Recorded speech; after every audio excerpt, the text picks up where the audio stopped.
Single কনস্টিটুয়েন্সিও করে এবং PRO করে। এটা কি আপনি সমাধান করেছেন? কোন ইলেকশন করবেন আপনি? ইউ ক্যানট, ইলেকশন হবেই না।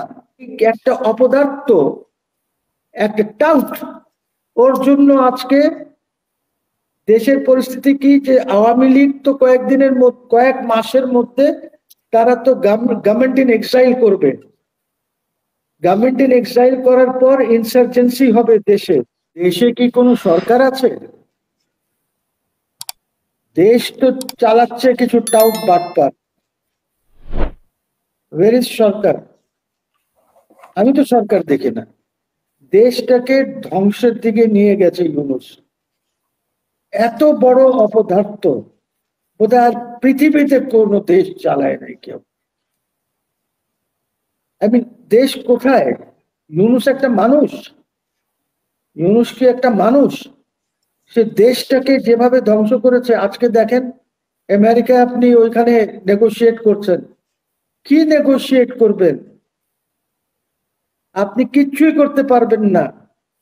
তার কারণ হচ্ছে যে আপনি যে প্রথম চিঠিটা দিলেন ট্রাম্পকে, যে 3 মাস সময় দাও, এখন আমাদের উপরে কোনো ডিউটি লাগাও না। উনি বলছেন ওনার কথাই নাকি হইতে হয়েছে। What a bloody nonsense!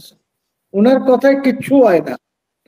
এখন ওরা যে ধরেছে আপনাকে, যেভাবে ধরেছে, ওরা বলে দিয়েছে বোয়িং এর প্লেন কিনতে হবে।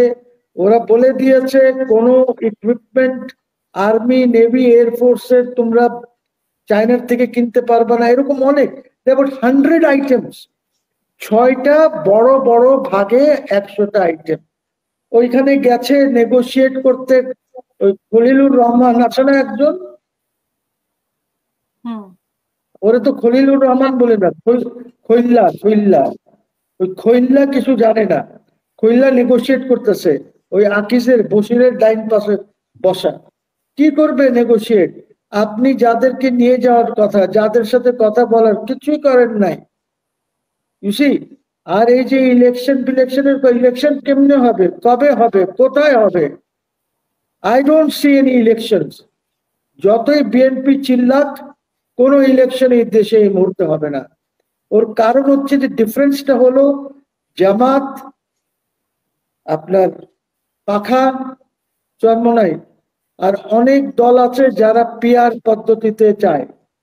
পিআর পদ্ধতিতে গেলে এইটা নিয়ে অনেক আলোচনা করতে হবে কিভাবে হবে। আমাদের পাশে নেপালে সেটা আছে। 130টা দেশে পিআর আছে, 130টা।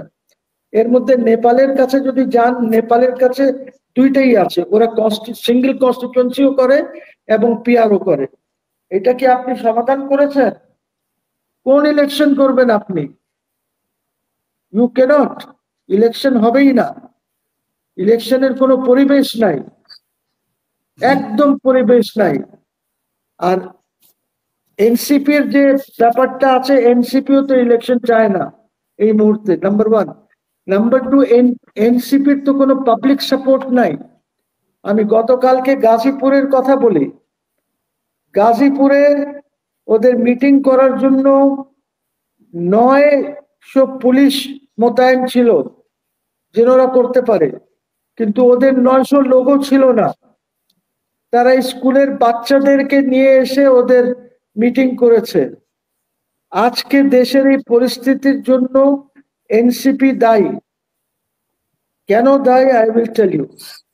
তারা এই যে ঘুরে বেড়াচ্ছে, তারা গোপালগঞ্জ গেল, গোপালগঞ্জের এটাকে চেঞ্জ করলো কেন? মার্চ টু গোপালগঞ্জ করার পর তো দেখলেন যা পরিস্থিতি হলো। আর এই পরিস্থিতিতে হয়েছে কি, আওয়ামী লীগও চাঙ্গা হয়েছে। আওয়ামী লীগ চাঙ্গা হয়েছে। আওয়ামী লীগ এখন সবখানে যতটুকুন পারে 50টা লোক, 100 লোক হয়েও তারা প্রত্যেকদিন এই দেশে, ওদের তো জয় বাংলা স্লোগান চলছে। আই এম নট এগেইনস্ট ইট, আমি তার বিরোধিতা করছি না। আমি আওয়ামী লীগ একটা বড় ফোর্স, আপনি ওকে বাদ রেখে কিছুই করতে পারবেন না। পরিকল্পনাও তো আছে, আমরা শুনতে পাচ্ছি যে 8ই আগস্টের মধ্যে কিছু একটা ঘটাবে। না, সেটা করুক, কিন্তু ডু ইউ নো, বাংলাদেশে এখন ঢাকা শহরে 10 লক্ষের উপরে যুবলীগ আর কি ওই যে ছাত্রলীগ এগুলি আছে, অনেকেই রিক্সা চালাচ্ছে, অনেক হাজার হাজার আওয়ামী লীগ কর্মী রিক্সা নিয়ে রিক্সা চালাচ্ছে এখন। এইগুলি ডাক দিলেই রাস্তায় নামবে। আজকে ইউনূসের জন্য এই একটা অপদার্থ, একটা টাউট, ওর জন্য আজকে দেশের পরিস্থিতি কি, যে আওয়ামী লীগ তো কয়েক মাসের মধ্যে তারা তো গভর্নমেন্ট ইন এক্সাইল করবে। গভর্নমেন্ট ইন এক্সাইল করার পর ইনসার্জেন্সি হবে দেশে, আর এইটার পুরো দায়িত্ব নিতে হবে এনসিপি কে, এইটার পুরো দায়িত্ব নিতে হবে ইউনূসকে। বাট ইউনূস তো আর থাকবে না, ইউনূস পালিয়ে যাবে। তো সিরিয়াস প্রবলেম আছে কিন্তু দেশে। মনে করবেন না যে দেশ খুব ভালো অবস্থায় আছে।